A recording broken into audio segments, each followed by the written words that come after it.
نحمده ونصلي على رسوله الكريم أما بعد فأعوذ بالله من الشيطان الرجيم بسم الله الرحمن الرحيم وأذن في الناس بالحج يأتوك رجالا وعلى كل ضامر يأتين من كل فج عميق صدق الله العظيم. سامعین محترم اور معزز ساتھیوں، یہ حج کا مہینہ چل رہا ہے اور اس سے پہلے بتایا تھا کہ حج کے 2 مہینے 10 دن ہوتے ہیں، یعنی شوال، ذی القعدہ اور ذی الحجہ کے 10 دن. یہ 2 مہینہ 10 دن حج کے ہی مہینے کہلاتے ہیں. یہ الگ بات ہے کہ حج کے ارکان جو ادا ہوتے ہیں وہ ذی الحجہ کے مہینے میں ادا ہوتے ہیں، اور آج ذی الحجہ کی 1 تاریخ ہے، یعنی آج سے وہ دن شروع ہو گیا جس دن کے کچھ احکام ہیں کہ جیسے جس کو قربانی کرنا ہو تو وہ اپنے بال نہ کاٹے، اپنے ناخن نہ کاٹے. یہ اگرچہ مستحب عمل ہے، لیکن آج سے جو دن شروع ہوا ہے اس دن کی بہت اہمیت ہے اللہ تعالیٰ کے ہاں.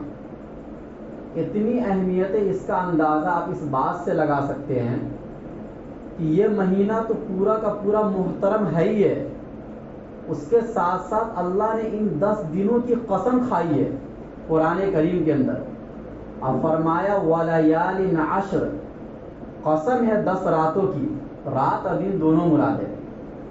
پھر ان 10 دنوں میں سے اللہ نے 9 تاریخ جو آئے گا، جو عرفہ کا دن ہوتا ہے، اس دن کی الگ سے قسم کھائی. اب پھر جو 10واں دن آئے گا جس دن آپ قربانی کریں گے اس کی الگ سے قسم کھائی. وَالشَّفْعِ وَالْوَتْرِ، قسم ہے 9 تاریخ کی اور قسم ہے 10 تاریخ کی. اور اللہ تعالیٰ جب قسم کھاتے ہیں کسی چیز کی تو ایسی ویسی چیز کی قسم نہیں کھاتے ہیں، اسی چیز کی اللہ قسم کھاتے ہیں جس چیز کی اللہ تعالیٰ کے یہاں بہت زیادہ عظمت ہوتی ہے. اور قربانی کے ان 10 دنوں کے اندر اللہ تعالیٰ کو قربانی کے عمل سے زیادہ کوئی بھی چیز پسندیدہ نہیں ہے. اور حج کے ان مہینوں میں حج کی عبادت سے زیادہ متبرک کوئی دوسری عبادت نہیں ہے. یہ ایک ایسا مہینہ ہے، اس سے پچھلے ہفتے یہی بات چل رہی تھی کہ یہ عشق کی انتہا ہے اس کے اندر. یعنی ہم اور آپ اللہ تعالیٰ کو یہ بتلا رہے ہیں کہ اللہ ہم آپ سے کتنا پیار کرتے ہیں اور ہم آپ سے کتنی محبت کرتے ہیں. گویا کہ محبت کے اظہار کا مہینہ ہے یہ. عشق کی جو انتہا ہوتی ہے، ہر آدمی جب کسی سے عشق کرتا ہے تو عشق کی ایک انتہا ہوتی ہے. انتہا کیا ہوتی ہے؟ کہ آدمی اپنے محبوبہ سے ملنے کے لیے چلا جائے. یہ عشق کی انتہا ہے. ملاپ آپس میں ہو جانا اور آپس میں قرب کا حاصل ہو جانا، قریب ہو جانا ایک دوسرے کے، یہ کیا ہے؟ عشق کی انتہا ہے. گویا کہ اللہ تعالیٰ تو ہر جگہ ہے، لیکن اللہ تعالیٰ کا ایک گھر ہے جس گھر پر ہمیشہ اللہ کی خاص رحمتیں نازل ہوتی ہیں، اور اصل رحمت کا نزول تو وہی ہوتا ہے، پھر وہاں سے ہر جگہ ٹرانسفر ہوتا ہے. اصل محبت کے اظہار کی جگہ بیت اللہ ہے اور کعبہ ہے. اسی بنیاد پر اللہ نے فرمایا کہ کعبہ وہ گھر ہے جعل اللہ البیت الحرام قیاما للناس، کہ جب تک اس دنیا کے اندر کعبہ کا وجود ہے ہم اور آپ زندہ ہیں. جس دن کعبہ کا وجود ختم ہو جائے گا قیامت کے قریب، اس دن ہم اور آپ اس دنیا کے اندر نہیں رہیں گے. تو گویا کہ کعبہ کو انسانی وجود کا اللہ نے ذریعہ بنایا ہے. اتنی متبرک جگہ ہے وہ. چنانچہ حدیث میں یہ بھی آتا ہے کہ قیامت کے قریب ایک شخص آئے گا، اللہ کے نبی نے پوری شکل و صورت ان کی بیان کی ہے، اور وہ کعبہ کی ایک ایک اینٹ اٹھا کر اپنے ملک لے کے چلا جائے گا. پھر طواف اس کے بعد بھی ہوگا، لیکن کعبہ کی وہ شکل و صورت موجود نہیں ہوگی، اور اس کے بعد ہی قیامت قائم ہوگی. تو پتہ یہ چلا کہ کعبہ کا وجود ہمارے اور آپ کے وجود کا ذریعہ ہے. اگر کعبہ نہ ہو تو ہم اور آپ اس دنیا کے اندر نہیں رہیں گے. بہرحال اصل تو اس جگہ کی ویلیو ہے در و دیوار کی وہ ویلو نہیں ہے. ہم تو اس جگہ سے محبت کی بنیاد پر وہاں جاتے ہیں. اب حاجی بات یہ چل رہی تھی کہ حاجی جب مکہ جاتا ہے، مکہ میں نماز پڑھنے کا ثواب 1,00,000 نماز پڑھنے کا ثواب، یعنی اس حدود حرم کے اندر جو کعبہ کے ارد گرد جو مسجد بنی ہوئی ہے، اس مسجد میں 1 رکعت نماز پڑھنے کا ثواب آپ کو 1,00,000 نماز پڑھنے کا ثواب ملتا ہے. لیکن اللہ نے یہ کہا کہ جب 8ویں تاریخ آئے گی تو آپ کو وہ جگہ چھوڑ کر کہاں چلے جانا؟ مینا کے اندر چلا جانا ہے. اب آدمی سوچے گا کہ بھائی 1,00,000 نماز پڑھنے کا جہاں ثواب ملتا ہے اس جگہ کو چھوڑ کر وہ جگہ کیوں جا رہے ہیں جہاں پر 1 نماز پڑھنے کا ثواب 1 ہی ملے گا یا زیادہ سے زیادہ 10 ملے گا؟ اللہ یہ بتلانا چاہ رہے ہیں کہ نماز تو تم کہیں بھی پڑھ سکتے ہو، لیکن جس دن جو حکم میرا آ گیا اس حکم کو مان لینا یہی سب سے بڑی عبادت ہے. اصل کعبہ کے سامنے نماز پڑھنا نہیں ہے، اصل مسجد نبوی میں بھی نماز پڑھنا نہیں ہے، اصل تو میرا حکم مان کر نماز پڑھنا ہے. لہذا میرا حکم آ گیا کہ مینا کے میدان میں چلے جاؤ، تو اب مینا کے میدان میں آ جانا اس تاریخ کے اندر سب سے بڑی عبادت، حتیٰ کہ کعبہ کے سامنے نماز پڑھنے سے بھی بڑی عبادت مانی جائے گی. اب 1 دن وہاں گزارنا ہے.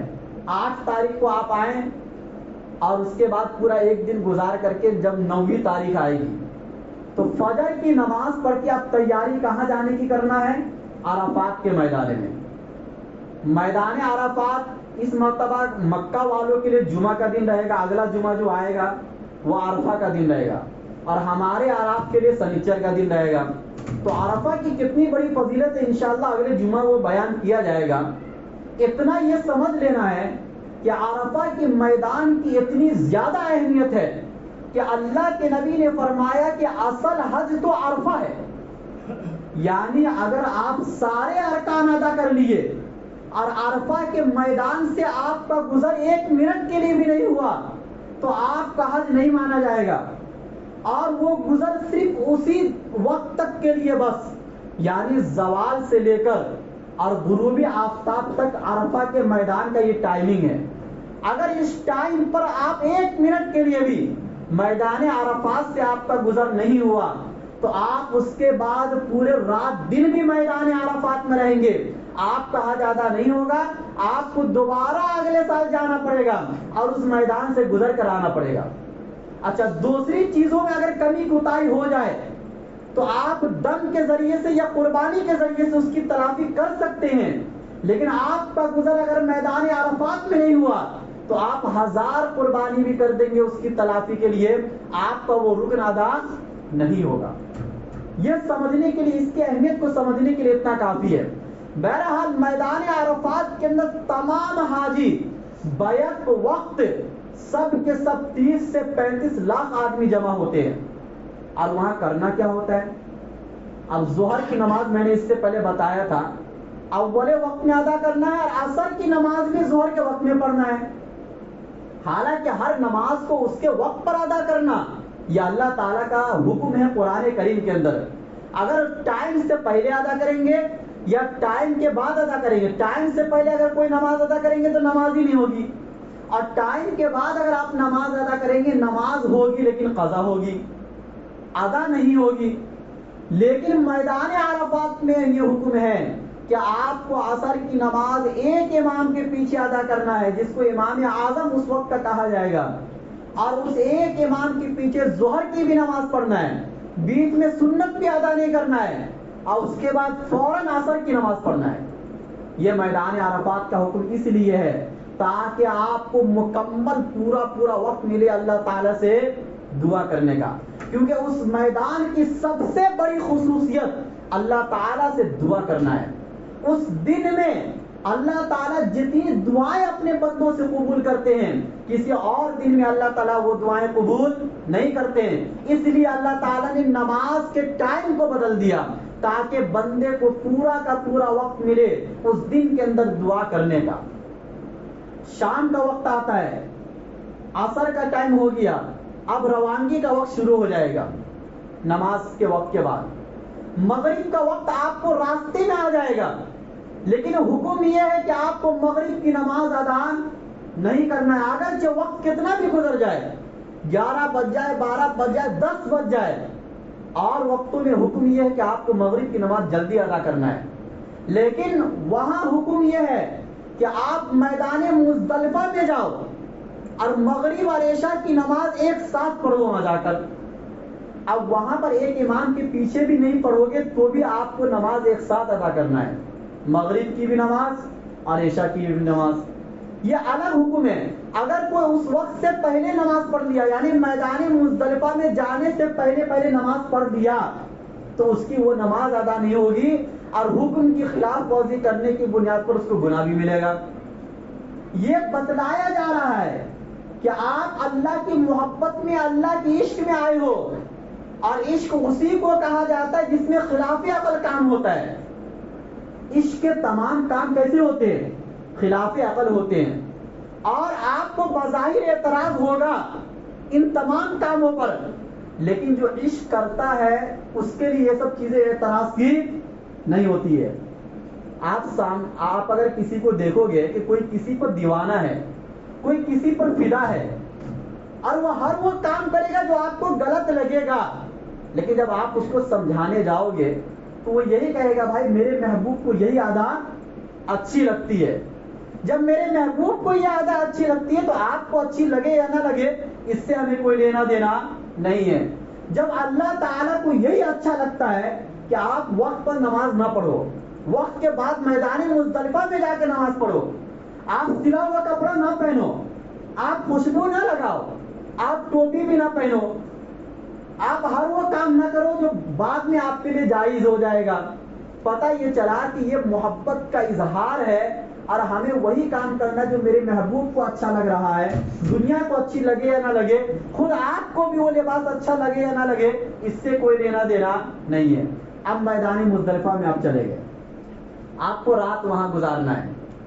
رات گزارنے کے بعد اب 10ویں تاریخ آئے گی. 10ویں تاریخ صبح ہونے کے بعد آپ کو دوبارہ پھر مینا آ جانا ہے. حالانکہ اس دن آپ کو کہاں جانا چاہیے؟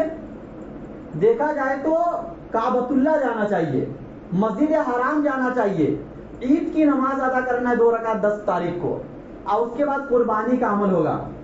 اللہ نے اور نبی صلی اللہ علیہ وسلم نے عید کے دن جو عید کی نماز ہم پڑھتے ہیں وہ عید کی نماز کو حاجیوں سے ختم کر دیا. اب حاجی لوگ، آپ کو عجیب سا لگ رہا ہوگا، حاجی لوگ عید کی نماز نہیں پڑھتے. اس لیے امام اعظم ابو حنیفہ رحمۃ اللہ علیہ کے بارے میں آتا ہے کہ انہوں نے اپنی زندگی میں کبھی بھی عید الاضحیٰ کی نماز نہیں پڑھی. کیوں نہیں پڑھی؟ اس لیے کہ وہ ہر سال حج کرتے تھے. اب جب ہر سال حج کرتے تھے وہاں حکم یہ ہے کہ کہاں جانا ہے؟ مینا جانا ہے. اور مینا جانے کے بعد جب ٹائم ہو جائے، یعنی صبح صادق ہو جائے اور سورج یعنی مکمل طلوع ہو جائے، جب قربانی کا جب ٹائم آئے تو فوراً آپ قربانی کا عمل شروع کر دو. آپ کو عید الاضحیٰ کی نماز نہیں پڑھنا ہے. حالانکہ ہم لوگ کے لیے کیا حکم ہے کہ اگر عید کی نماز سے پہلے ہم قربانی کر دیں گے تو وہ قربانی ادا نہیں ہوگی. عید کی نماز کے بعد یہ قربانی کرنا ہے. اور وہاں حکم یہ مل رہا ہے حاجیوں کو کہ آپ کو عید کی نماز بھی نہیں پڑھنا ہے اور عید کی نماز پڑھے بغیر قربانی کا عمل مینا کے اندر کرنا ہے. اور رمی جمرات یعنی جو شیطان کو کنکری مارتے ہیں وہ مینا کے اندر جا کر ادا کرنا ہے. اب آدمی سوچے گا بھائی یہ کام پہلے کر لیا جاتا یا بعد میں؟ مینا میں ڈبل آنا جانا ہو گیا. آپ سب سے پہلے بھی مینا میں گئے تھے اور ابھی بھی مینا میں جا رہے ہیں. اللہ یہ کہہ رہے کہ بس دوڑو، میرے حکم کو مانتے ہوئے. عشق کا اظہار ہونا چاہیے نا. عشق کے اظہار میں آدمی کیسا ہو جاتا ہے؟ صرف دوڑ لگاتا ہے اور محبوبہ کے گھر کے ارد گرد چکر لگاتا ہے، گھومتا ہے، اس محلے میں گھومتا ہے، اس میدان میں گھومتا ہے جہاں اس کی محبوبہ رہتی ہے. کہا جاتا ہے کہ مجنو کو لیلا سے بہت پیار تھا. ایک مثال ہے نا، اور بہت مشہور مثال ہے، بڑے بڑے اکابرین اس کو مثال کے طور پر پیش کرتے ہیں کہ محبوبہ یعنی لیلا کے محلے سے ایک کتا آ گیا تو مجنو اس کتے کو چومنے لگا. تو لوگوں نے اعتراض کیا کہ بھائی اس کتے کو کیوں چومتے ہو، تم کو محبت تو لیلا سے ہے۔ تو اس نے یہ جواب دیا کہ بھائی یہ اسی محبت کا اظہار ہے کہ یہ کتا بھی کہاں سے گھوم کر آیا ہے، میری محبوبہ کے محلے سے گھوم کر آیا ہے، اس محلے کی آب و ہوا اس کو لگی ہے، لہذا میں اسی محبت کے اظہار میں چوم رہا ہوں، اگرچہ آپ کو یہ بات سمجھ میں نہ آئے۔ اسی طریقے سے یہ بھی اس کے بارے میں مشہور ہے کہ جب وہ محبوبہ کے محلے میں جاتا تھا تو اس کے گھر کے ارد گرد جو در و دیوار ہوا کرتے تھے اس در و دیوار کو بھی چومتا تھا۔ یہ محبت کی جب انتہا ہو جاتی ہے تو آدمی یہ سب کام کرتا ہے۔ چنانچہ حج بھی محبت کی ایک انتہا ہے۔ والذین آمنوا اشد حبا للہ، جو قرآن کریم کے اندر آیا کہ ایمان والے سب سے زیادہ محبت اللہ تعالیٰ سے کرتے ہیں، یہ سب سے زیادہ محبت کا اعلیٰ درجے کا اظہار یہ حج کے ٹائم پر ہوتا ہے، کیونکہ بظاہر عقل میں یہ سب چیزیں آنے والی بات نہیں ہے کہ آدمی میدان میں دوڑ رہا لیکن اس پر بھی ثواب مل رہا ہے۔ اب مینا آ گیا، قربانی کرنے کے بعد، رمی جمرات کرنے کے بعد دوبارہ اب ہم کہاں آ رہے ہیں؟ کعبۃ اللہ آ رہے ہیں، سارے ارکان ادا کرنے کے بعد اب حج کا ایک دوسرا اہم رکن، دو فرض ہے حج کے اندر، ایک عرفات کے میدان میں قیام کرنا اور نمبر 2 بیت اللہ کا طواف کرنا، جس کو طواف زیارت کہا جاتا ہے۔ اب یہ طواف جب آپ کریں گے، اب اس میں آپ غور کیجئے تھوڑا، 7 چکر حاجی لگاتا ہے، ان 7 چکروں میں پہلا 3 چکر رمل کی حالت میں ہوتا ہے، سینہ نکال کر ہوتا مردوں کے لیے نہ کہ عورتوں کے لیے۔ یہ اصل میں اس حکم کو پورا کیا جاتا ہے کہ جب اللہ کے نبی صلی اللہ علیہ وسلم عمرہ کرنے کے لیے آئے تھے صلح حدیبیہ کے دوسرے سال، تو مکہ کے لوگوں نے یہ سمجھا تھا کہ یہ مسلمان بہت کمزور ہو چکے ہیں، ان کو کھانے پینے کو نہیں ملا، بیمار رہتے ہیں، چونکہ ایک وبا بھی پھیل چکی تھی مدینے کے اندر، عام طور سے بخار کی وبا، تو اس کی وجہ سے مسلمان لاغر کمزور ہو گئے، ان کے ذہن میں یہ بات آئی۔ اب وہ سب صفا پہاڑی پر چلے گئے دیکھنے کے لیے کہ مسلمانوں کو دیکھیں گے کیسے طواف کرتے ہیں، کیونکہ 7 چکر لگانا کوئی معمولی بات نہیں ہے، بہت ہمت والا کام ہے، طاقت والا کام ہے۔ اللہ کے نبی نے حکم دیا صحابہ کرام کو کہ تم سینہ نکال کر چلو، تکبرانہ انداز میں چلو۔ اب یہاں پر سینہ نکال کر چلنا کوئی گناہ کا کام نہیں ہے۔ اللہ کے نبی نے وہاں پر وہ حکم دیا تھا ان لوگوں کو دکھلانے کے لیے کہ ہم ابھی بھی کمزور نہیں ہیں، اسی طرح طاقتور ہیں، ہم ابھی بھی لڑنے کی صلاحیت اور طاقت رکھتے ہیں۔ لیکن وہ ادا اللہ تعالیٰ کو اتنی پسند آئی کہ اللہ تعالیٰ نے اور اللہ کے نبی صلی اللہ علیہ وسلم نے اس سنت کو ہمیشہ کے لیے جاری کر دیا کہ اب اگرچہ وہ حکمت نہیں ہے جو اس وقت میں تھی، لیکن قیامت تک طواف اسی طریقے سے کرنا ہے کہ آپ کو پہلے 3 چکر رمل کی حالت میں کرنا ہے، اس کے بعد ہم آرام 7 چکر لگاتے ہیں۔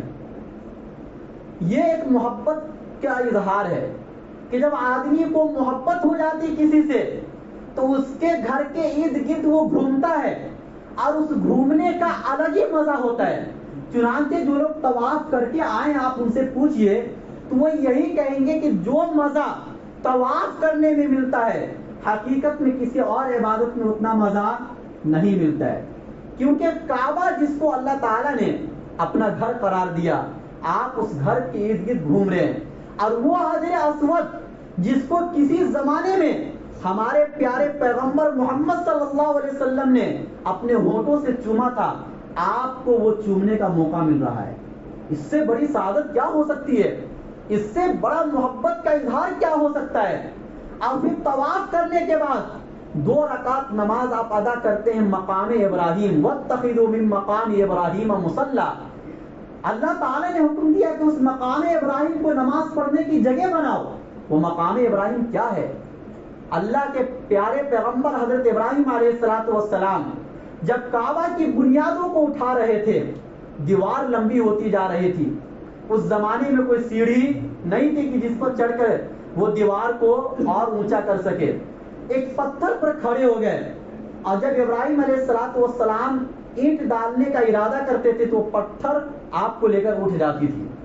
اور اس پر نشان ابھی بھی موجود ہے ابراہیم علیہ السلام کے پیروں کے. اللہ تعالیٰ نے چوتھے پارے میں کہا کہ ان اول بیت وضع للناس للذی ببکۃ فی مقام ابراہیم، کہ اس میں بہت سی نشانیاں ہیں، ان نشانیوں میں سے ایک نشانی مقام ابراہیم ہے. اللہ نے ان کو اپنی نشانی قرار دیا. اور بہت سی نشانیوں میں سے ایک نشانی زمزم کا پانی بھی ہے. چنانچہ اس کی بھی ایک الگ تاریخ ہے، اس کو بھی بتاؤں گا انشاءاللہ. اس کے بعد ہم اور آپ کہاں جاتے ہیں؟ صفا مروہ کے درمیان 7 چکر وہاں بھی لگانا ہے. یہ حقیقت میں وہ 7 چکر جو حضرت حاجرہ نے لگایا تھا، اس کی اپنی ایک تاریخ ہے کہ جب ابراہیم علیہ السلام اللہ تعالیٰ کے حکم سے حضرت حاجرہ اور اپنے چھوٹے بیٹے اسماعیل کو چھوڑ کر چلے گئے. جب چھوڑ کر جا رہے تھے تو ابراہیم علیہ السلام اللہ کے حکم کو پورا کرنے میں اتنا زیادہ کوشش کرتے تھے کہ یہ بتانا بھی گوارا نہیں کیا اپنی اہلیہ کو کہ یہ اللہ کا حکم ہے، اس لیے میں چھوڑ کر جا رہا ہوں. اتنا بھی نہیں بتایا، بلکہ چھوڑ کر جانے لگ گئے. پیچھے سے حضرت حاجرہ آئے، اور یہ پورا واقعہ بخاری میں موجود ہے. حضرت حاجرہ نے کہا کہ آپ مجھے ایک ایسی جگہ میں جہاں نہ کوئی انسان آباد ہے، نہ کوئی جنگل ہے، بلکہ جنگل تو ہے لیکن یہاں پر ایسا کوئی درخت نہیں جس سے کوئی انسان نفع حاصل کر سکے. غیر عزیز زرعن جس کو کہا گیا، زرعن کا مطلب ہوتا ہے ایسی کھیتی جس سے انسان نفع حاصل کر سکے. ایسی کوئی کھیتی بھی نہیں وہاں پر، کوئی پانی بھی نہیں کہ چلو پانی پی کر اپنی جان بچایا جا سکے. آپ ایسی جگہ مجھے چھوڑ کر کہاں جا رہے ہیں؟ ابراہیم علیہ السلام نے کوئی جواب نہیں دیا.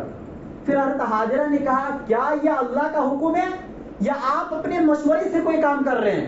حضرت ابراہیم علیہ السلام نے کہا کہ یہ اللہ کا حکم ہے. تو حضرت حاجرہ نے کہا اذن لا یضیعنا، تب تو اللہ ہمیں ضائع نہیں کرے گا. اتنا یقین حضرت حاجرہ کا اللہ تعالیٰ کے اوپر کہ اپنے جان کی قربانی دینے کے لیے تیار ہے. اس جگہ میں ٹھہرنا اس بات کی علامت تھی کہ آپ اپنی جان کی قربانی دے رہے ہیں، کیونکہ کوئی وہاں پر نہیں ہے اور آپ ایسی جگہ پر ٹھہر رہے ہیں. دوبارہ آنے کی بھی کوئی امید نہیں ابراہیم علیہ السلام کی، کیونکہ ملک شام جا رہے ہیں. اب ملک شام سے مکہ آنا پیدل ایک ٹائم لگتا ہے. ایک ملک سے دوسرے ملک جانا پیدل 1-2 دن کا کام نہیں ہے، تقریباً مہینوں چلے جاتے ہیں. اور اس کے بعد ابراہیم علیہ السلام چھوڑ کے جا رہے ہیں. چنانچہ کھجور، تھوڑا سا کھجور اور تھوڑا سا پانی، چند دن تک یہ چلا. اور وہ بچہ دودھ پینے والا، جب پانی پیتی تھی کھجور کھاتی تھی تو دودھ بھی اترتا تھا. اس کے بعد دودھ اترنا بند. پھر بچہ بلک رہا ہے، رو رہا ہے، زمین سے چمٹ رہا ہے. ماں اس حالت کو نہیں دیکھ سکتی ہے. چنانچہ صفا پہاڑ جو وہاں سے قریب ہے اس پر چڑھ گئی کہ شاید کوئی آدمی مل جائے اور اس کو میں بلاؤں اور اس سے میں پانی مانگ سکوں. لیکن کوئی نظر نہیں آیا. صفا سے نیچے اتری تو بیچ میں ایک لمبا فاصلہ ہے مروہ پر جانے کے لیے. وہاں پر تیز دوڑی حضرت حاجرہ تاکہ جلدی سے دوسرے پہاڑ پر چلی جاؤں اور اپنے بچے کو بھی دیکھ سکوں اور سامنے سے اگر کوئی نظر آئے تو اس کو میں بلا بھی لوں. لیکن کوئی نظر نہیں آیا. یہ عمل حضرت حاجرہ اس بھوک اور پیاس کی شدت کے عالم میں ارے تڑپتے ہوئے بچے کو دیکھتے ہوئے 7 چکر لگائے. اور اللہ کو یہی منظور تھا. جب 7 چکر پورا ہو گیا، صفا سے مروہ، مروہ سے صفا، صفا سے مروہ، مروہ سے صفا، اور بیچ میں تیز دوڑنا ہر 7 چکر کے اندر، تو ایک آواز آئی 7 چکر پورا ہونے کے بعد. اب وہ آواز حضرت جبرائیل علیہ السلام کی تھی. تو حضرت حاجرہ نے اپنے دل میں کہا کہ چپ رہے، مطلب آواز آ رہی ہے لیکن انسان نظر نہیں آ رہا ہے. پھر آواز آئی تو حضرت حاجرہ نے کہا کہ اے آواز، اگر تو میری مدد کر سکتا ہے تو مدد کر، صرف آواز دینے سے کیا فائدہ ہے. اچانک دیکھتی حضرت حاجرہ کہ وہ فرشتہ یا تو اپنا پر مارا یا اپنی ایڑی زمین پر مارے حضرت جبرائیل علیہ السلام. یہ بات جو مشہور ہے کہ حضرت اسماعیل علیہ السلام اپنی ایڑی زمین پر مارے تو زمزم کا پانی نکلا. بخاری کے حدیث میں یہ بات نہیں ہے. بخاری کے حدیث میں یہ آتا ہے کہ حضرت جبرائیل علیہ السلام یا تو اپنا پر مارے یا تو اپنی ایڑی وہاں پر مارے اور جس کی بنیاد پر زمزم کا پانی جاری ہو گیا، ایک فرشتے کے پر مارنے سے فوراً وہ دیکھتی ہے، دوڑ کر آتی ہے اور اس کو حوض کی شکل میں بنانے لگتی ہے تاکہ پانی بہہ کر کہیں دور نہ چلا جائے۔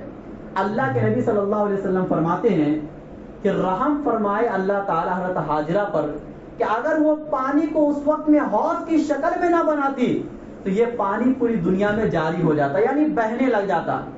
یہ پانی اگرچہ بہہ نہیں رہا ہے پوری دنیا میں، لیکن پوری دنیا میں ضرور پہنچ رہا ہے۔ اور جس طریقے سے زمزم کا پانی پوری دنیا میں پہنچتا ہے، شاید کوئی اور پانی اس طریقے سے نہیں پہنچتا ہے۔ اور جس پیار اور محبت کے ساتھ اور جس امید اور لگن کے ساتھ اور دعاؤں کے ساتھ ہم زمزم کا پانی پیتے ہیں، شاید کوئی اور پانی اس طریقے سے پیار اور محبت کے ساتھ نہیں پیتے ہیں۔ بہرحال یہ عمل جو حاجی کرتے ہیں صفا مروہ کے درمیان 7 چکر لگاتے ہیں، اب بیچ میں تیز دوڑتے ہیں، یہ حکم بھی مردوں کے لیے ہے۔ یہ حضرت حاجرہ کے اس عمل کا اظہار ہے کہ اللہ تعالیٰ کو وہ عمل اتنا پسند آیا کہ خود اپنے پیارے پیغمبر حضرت محمد صلی اللہ علیہ وسلم کو بھی حکم دیا کہ آپ بھی 7 چکر لگاؤ، اور اپنی امت کو بھی حکم دو کہ وہ بھی 7 چکر لگائے۔ اور جہاں پر حضرت حاجرہ تیز دوڑی تھی، امت کو بھی حکم دیا گیا کہ آپ کو بھی وہاں پر تیز دوڑنا ہے۔ دیکھو دوڑی تھی ایک عورت، لیکن یہ حکم عورتوں کے لیے نہیں ہے۔ حج کے بہت سے احکام کے اندر مرد اور عورت کے اندر فرق رکھا گیا، اگرچہ یہ فرق صراحتاً حدیث سے ثابت نہیں ہے۔ ہم یہی نماز میں بھی کہتے ہیں کہ نماز کے اندر بھی مرد اور عورت کی نماز میں فرق ہے۔ فرق کیوں ہے؟ ہر چیز کا قرآن اور حدیث سے ثابت ہونا ضروری نہیں ہے۔ قرآن و حدیث سے ایک اصول ثابت ہوتا ہے، اس اصول کی روشنی میں بہت سے مسائل نکلتے ہیں۔ ایک اصول یہ ثابت ہو گیا کہ عورت کو ہر وقت اس حالت میں رہنا ہے کہ اس کے پورے جسم کا پردہ ہو سکے، ایسا طریقہ اختیار کرنا ہے۔ چنانچہ طواف کرنے کے دوران بھی دیکھو سلا ہوا لباس وہ پہنتی ہے، اسی طریقے سے اوڑھنی بھی اوڑھتی ہے، حالانکہ مردوں کے لیے حکم نہیں ہے۔ مردوں کے لیے بغیر سلا ہوا کپڑا پہننا ہے، لیکن عورتیں سلا ہوا کپڑا پہنتی ہے۔ وہ طواف بھی کرتی ہے تو سینہ نکال کر نہیں کرتی ہے، کیونکہ رمل کا حکم ان کے لیے نہیں ہے۔ حالانکہ یہ فرق کی دلیل حدیث کے اندر نہیں ہے، لیکن امت کے بڑے بڑے فقہا نے یہ فیصلہ کیا کہ عورت کے لیے حکم نہیں ہوگا، کیونکہ اس طریقے سے کرنے میں بے پردگی ہے۔ اب بے پردگی کا حرام ہونا قرآن سے ثابت ہے، حدیث سے ثابت ہے۔ اب جب ایک مرتبہ ایک اصول ثابت ہو گیا کہ عورت عبادتوں میں بھی ایسا کام نہیں کرے گی جس سے بے پردگی ہو، تو ہم نماز میں بھی کہتے ہیں کہ وہ رکوع بھی اس طرح کرے گی اور سجدہ بھی اس طریقے سے کرے گی جس میں بے پردگی نہیں ہو۔ اگرچہ بعض لوگ آج یہ کہتے ہیں کہ مرد اور عورت کی نماز میں فرق نہیں ہے، ہم اس سے یہی کہتے ہیں کہ پھر آپ حج کے عمل میں بھی مرد اور عورت کے درمیان کوئی فرق نہ کرو، لیکن وہاں پر آپ فرق کے قائل ہیں، وہاں وہ فرق مانتے صرف اس بنیاد پر تاکہ بے پردگی نہ ہو۔ تو نماز کے اندر بھی ہم فرق اسی لیے کرتے ہیں تاکہ نماز کا عمل ایک سکون کے ساتھ ہو جائے عورت کا، اور بے پردگی اس کے اندر نہ ہو، کیونکہ سرین کو اوپر اٹھا کر سجدہ کرنا یہ مردوں کا کام ہے، عورت کے لیے کچھ اچھا نہیں لگتا یہ سب چیزیں۔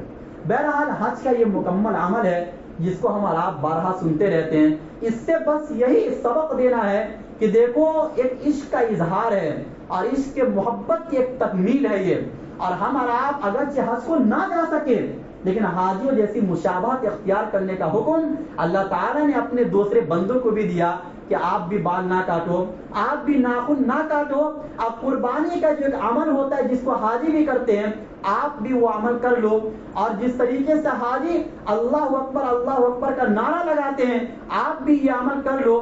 تو غریب لوگوں کے لیے جو وہاں تک نہیں جا سکتے ہیں، اللہ تعالیٰ نے ایک راستہ کھول دیا کہ آپ کو بھی مایوس ہونے کی ضرورت نہیں ہے۔ اگر آپ وہاں نہیں جا سکتے ہیں تو آپ یہی سب عمل کر لو، بس دل میں ایک ارادہ رکھو، ایک جذبہ رکھو کہ اللہ مال دے گا تو ہم وہاں تک جائیں گے، تو انشاءاللہ ایسے غریبوں کو بھی اتنے ہی عمل کرنے کی بنیاد پر ایک حج کا ثواب ضرور دیں گے۔ اللہ تعالیٰ کی رحمت میں کسی بھی چیز کی کوئی کمی نہیں ہوتی ہے۔ اللہ تعالیٰ بخیل نہیں ہے ایک بندوں کی طرح، اللہ تعالیٰ تو کھول کر دیتے ہیں، دینا چاہتے ہیں، بس لینے والا ہونا چاہیے۔ اللہ ہم سب کو کہنے سننے سے زیادہ عمل کرنے کی توفیق نصیب فرمائے۔